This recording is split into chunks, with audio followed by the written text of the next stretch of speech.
Amables televidentes, sean todos ustedes bienvenidos una vez más a nuestro programa Por el Campo. El día de hoy nos encontramos en la finca El Vergel, donde estaremos hablando de las labores culturales del programa de reforestación. Sean todos ustedes bienvenidos.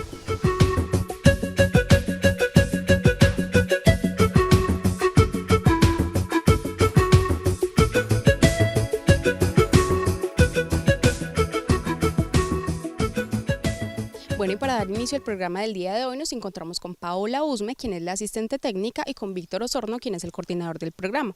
Bueno, don Víctor, cuéntanos cuáles son las labores culturales que se deben realizar en el programa de reforestación.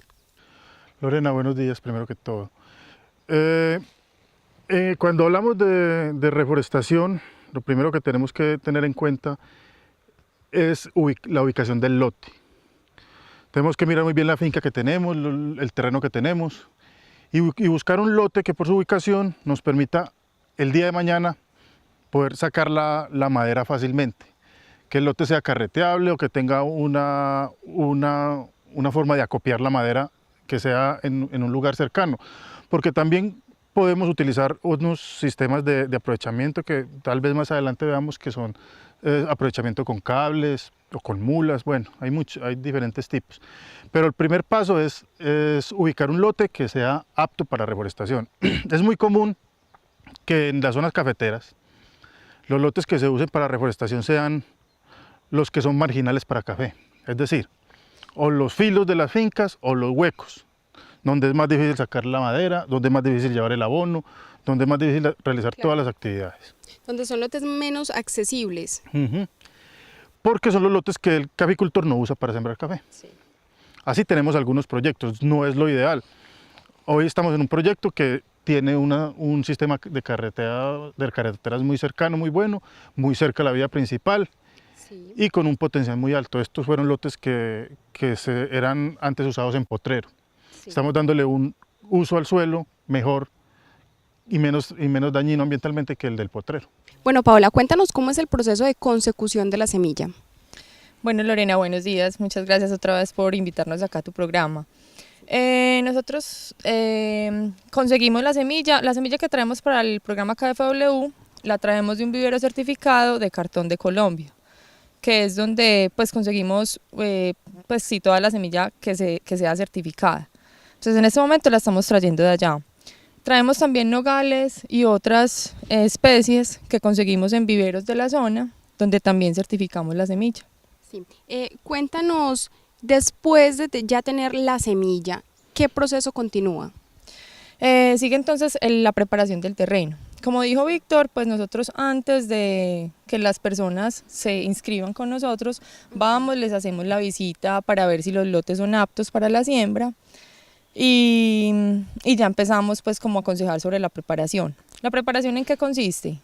Si son lotes, hay que acondicionarlos, hacemos como la limpia. La limpia es simplemente como dejarlo, el suelo pues desnudo, dejando pues como las malezas nobles y pues quitando todo como la parte de malezas.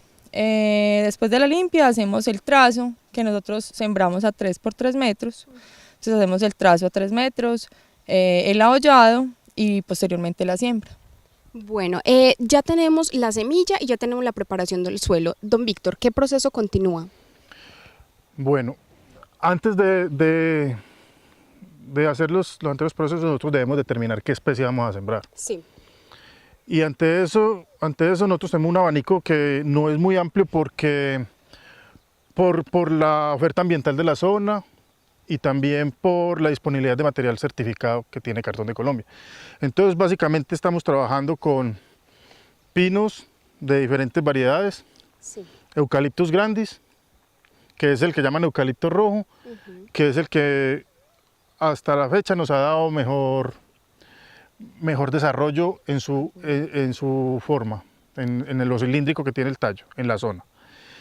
Tenemos melina en algunas partes, nogal cafetero para los sistemas agroforestales Sí. y algo de balso. También hemos trabajado con balso en sistemas agroforestales y en plantación comercial. Una vez ya hayamos determinado la especie y hayamos realizado todas las labores, se procede con la siembra. La hacemos, como decía Paula, 3x3 en cuadrado, teniendo en cuenta la pendiente del terreno para que nos quede bien distribuido el material en el suelo. Y una vez tengamos la siembra, tenemos que asegurarnos es que ese arbolito que está pequeño dure el mayor tiempo posible sin competencias de arbences, de gramíneas o de enredaderas. La enredadera es una maleza que nos hace mucho daño en esta zona. Sí. Tal vez ahora podemos ver algunos arbolitos que hayan tenido problemas con esta maleza. Básicamente, una vez que terminamos el establecimiento, esas son las labores. Sí.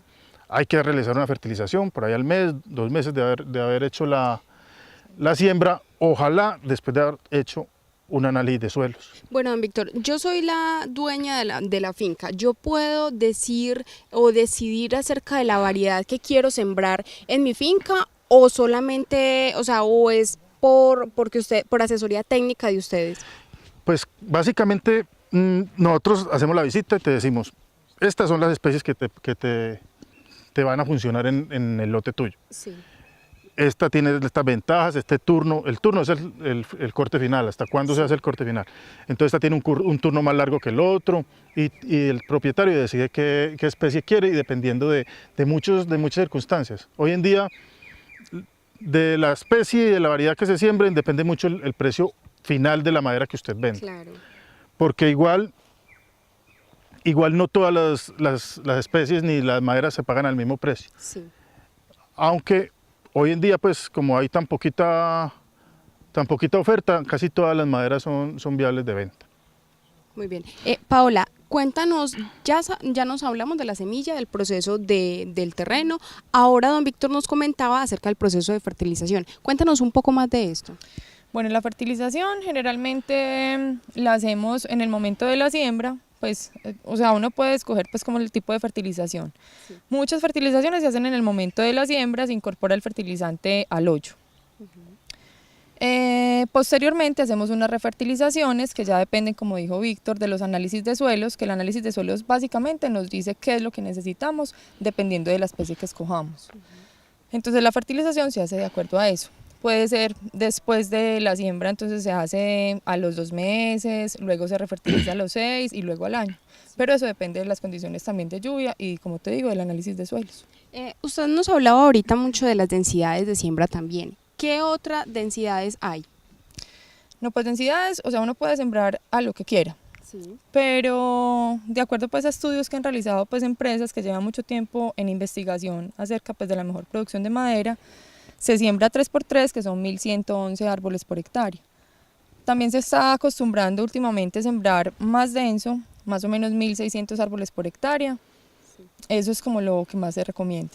Muy bien. Luego de las densidades de siembras y esto, hay otra labor que es muy importante y son las podas. ¿Cómo es el manejo de las podas? Bueno, inicialmente se hace una poda de formación, que simplemente es como quitarle al individuo como las ramitas que son muy bajeritas, que no le sirven pues como mucho al árbol.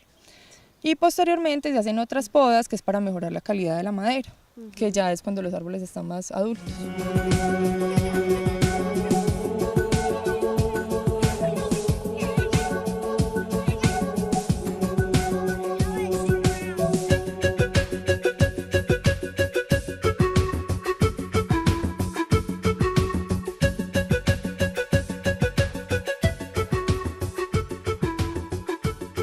Don Víctor, si no realizo bien una poda, ¿qué me puede pasar a mí con la variedad?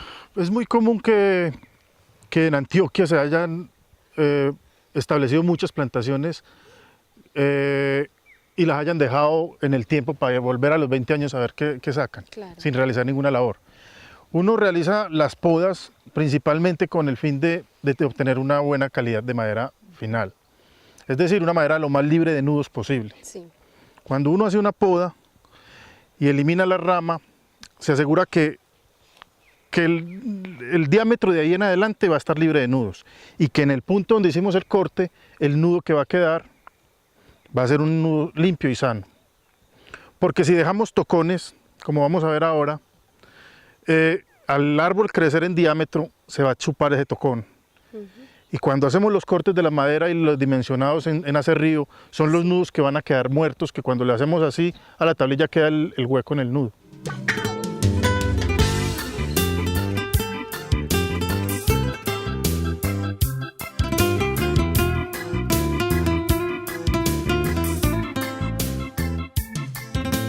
Bueno, como estábamos hablando acerca de las podas, es muy importante también mirar la maquinaria que utilizamos. Para ello tenemos acá varios elementos. Don Víctor, cuéntanos un poco de estos elementos. Bueno, Lorena, tú tienes ahí las tijeritas de poda normales, son de jardinería. Esas son las que se usan para lo que Paula mencionaba, la primera actividad, que es la poda de formación. Sí. En esa poda tratamos de eliminar dobles tallos en los arbolitos, en las plantulitas, ramitas que estén muy bajeras, como decía ella. Bueno, esa es una actividad que es casi que es cultural, pero que se hace casi que al momento de la siembra, a los pocos meses. Sí. Ya para las podas de calidad de madera, para obtener un buen precio final, porque en últimas, si no hacemos podas, obviamente no vamos a perder la madera va a estar ahí, pero va a tener una cantidad de efectos que nos van a influir en el precio final. Sí. Para eso tenemos, por ejemplo, este tipo de tijeras.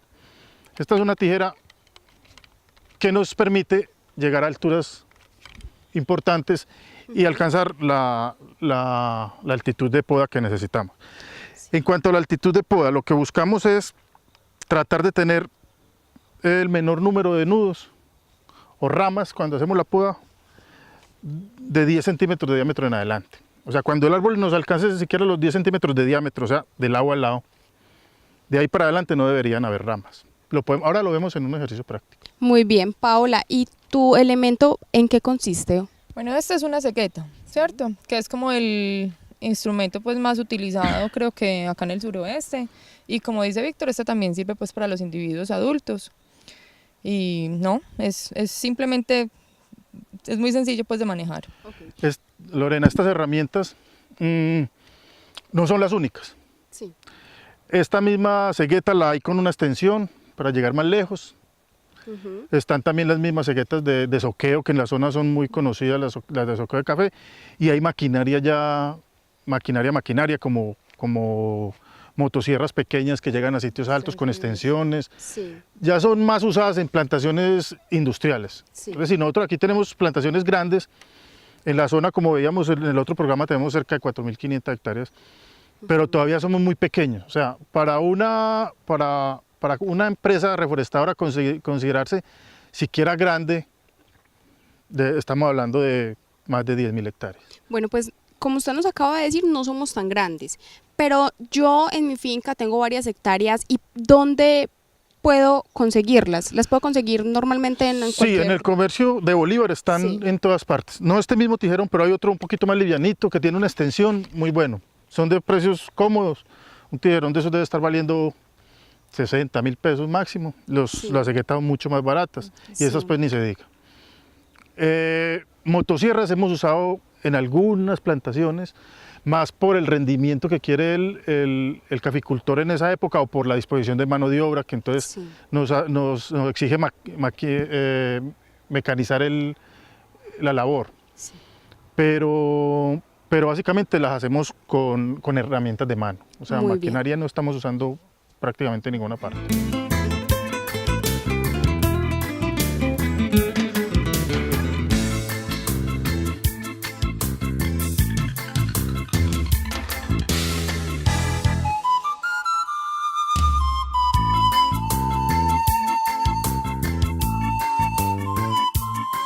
O sea, nosotros recomendamos que las podas sean a ras del tronco, sin dañar como los anillos de cicatrización y aplicar un cicatrizante.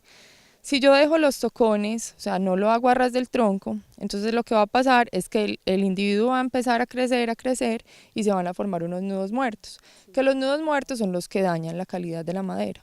Entonces, si tú no vas a hacer una buena poda, mejor es no hacer nada. Muy bien, bueno, pues ya hablamos de una de estas importantes labores. Ahora, don Víctor, ¿qué otra labor se debe hacer en estos cultivos? Bueno, las labores de mantenimiento en un cultivo forestal son cíclicas, es decir, lo más crítico son los 2 primeros años, Sí. en el que tenemos que tener los lotes limpios, de 2 o 3 limpias al año, plateos muy importantes, fertilizaciones cada año mínimo, empezando con 20, 30 gramos, llegando hasta la última fertilización, llegar a algunos 100, 150 gramos. Sí. Esas fertilizaciones, por ejemplo, se hacen los 2 primeros años básicamente. ¿Por qué? Porque cuando tenemos árboles de esta altura, nosotros el árbol ya no está comiendo aquí en el plato. Ya no sabemos a qué distancia están las raíces, Sí. entonces ya sería aplicar una fertilización que muy seguramente el árbol no aprovecharía en su totalidad. Entonces, las labores de mantenimiento son básicamente esas, limpias y fertilizaciones. Las podas son labores silviculturales que se hacen en función de mejorar la calidad de la madera y que se van haciendo a medida que va determinándolo el técnico. No todas las plantaciones se podría decir que son a la misma época. Y no podemos decir que con una sola poda salgamos tampoco. Es muy Sí. probable que tengamos que hacer 2, de pronto 3 en lo corrido de la plantación. Una plantación como esta, por ejemplo, ahora que estamos hablando del tiempo, nos tardará en llegar a turno final muy probablemente de 17 a 20 años. O sea, la talarraza. En el Sí. transcurso de ese tiempo se va obteniendo madera por medio de los aclareos, que ahorita hablaremos pues, de ellos también. Bueno, entonces se puede decir que las labores principales son la limpia y la fertilización, que la labor cultural más importante que se realiza es el proceso de podas. Pero cuéntame, Paola, ¿con cuánto personal necesito para poder hacer el mantenimiento a mi reforestación? No, pues eso depende también de las áreas, Sí. porque como te habíamos contado, en el programa hay gente que tiene desde 1 hectárea hasta 50, 100 hectáreas. Sí. Entonces la necesidad de personal depende del tamaño de mi plantación y depende de cuán rápido quiero yo que salga la labor. Sí.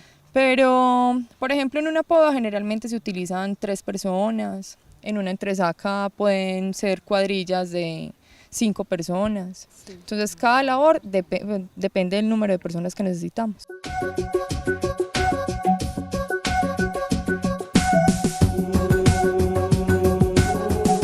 Bueno, aquí sí me pueden hacer una aclaración. ¿Al cuánto tiempo puedo yo ya disfrutar de los beneficios de la madera? Bueno, Lorena, pues eso depende del manejo que le hayas dado inicial a tu plantación. Si eres una reforestadora juiciosa, que hiciste las limpias a tiempo, que no dejaste que tus árboles compitieran con los arbences que habían alrededor, que hiciste la labor de poda de formación en el momento que era, entonces vas a tener pues obviamente mejor posibilidad de que los árboles crezcan más rápido. Sí. Tiempo no existe pues como que uno pueda decir, bueno, a los 5 años ya puedes hacer una entresaca, no. Pero en general los tiempos que se demoran, por ejemplo para pino, es más o menos a los 7 años se hace una primera entresaca. Sí. De todas maneras, para eso hay que hacer una evaluación en campo, que lo ayudamos a hacer pues nosotros los técnicos. Hacemos unas parcelas donde miramos cómo está una cualidad pues del bosque, que es una variable que es el área basal, y con base en esa área basal determinamos si es momento o no de hacer la entresaca y en qué porcentaje se debe hacer esa entresaca. Más o menos, como te digo, en pino es por ahí a los 7 años. Y después de eso se propone otra entresaca a los 12 años aproximadamente y un turno final a los 18. Pero eso lo va mostrando el mismo bosque. En algunas plantaciones, por ejemplo, el turno final podría ser a los 13, 14 años. Muy bien. Don Víctor, ¿tienes algo más? Paula habla de área basal. El área basal es una medida que utilizamos los forestales para determinar el índice de ocupación que tiene un bosque. Cuando el área basal nos da una cantidad específica, sabemos que el bosque está ya en un nivel de ocupación que hay que entrar a intervenirlo. Sí. Entonces ahí programamos las entresacas. Básicamente por eso se aplican y, como dice Paula, dependiendo de la especie, de la zona. Claro. Nosotros iniciando el programa, o sea, el proyecto, tenemos un plan de manejo Claro. forestal en el cual tenemos todas las actividades programadas. pero ese plan obviamente puede ir variando de acuerdo a los crecimientos y a los manejos que se den. Muy bien, ¿qué recomendación le haces a todos aquellos reforestadores? No, la recomendación para todo el que quiera sembrar madera y que siembre madera es que le haga el mantenimiento adecuado. A tiempo. Que las labores sean oportunamente. Porque muchas veces piensan que van a recuperar una plantación. Si no le hiciste nada los 2 primeros años, ya es difícil recuperar una plantación.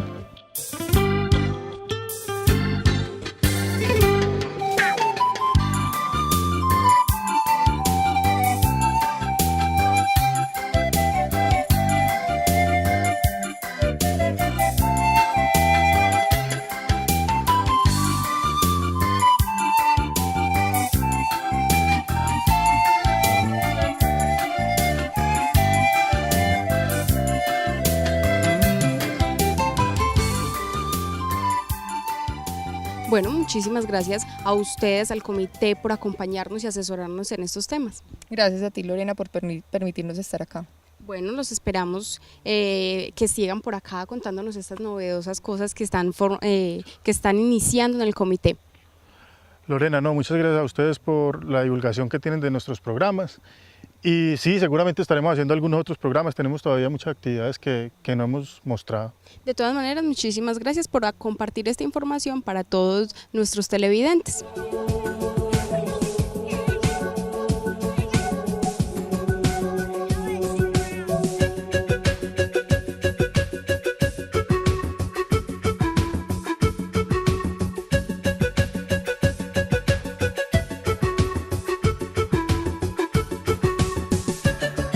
Amigos, espero hayan aprendido mucho del programa del día de hoy, que hayan aprendido a realizar bien las labores culturales del programa de reforestación y los espero en una emisión de nuestro programa Por el Campo. Hasta pronto.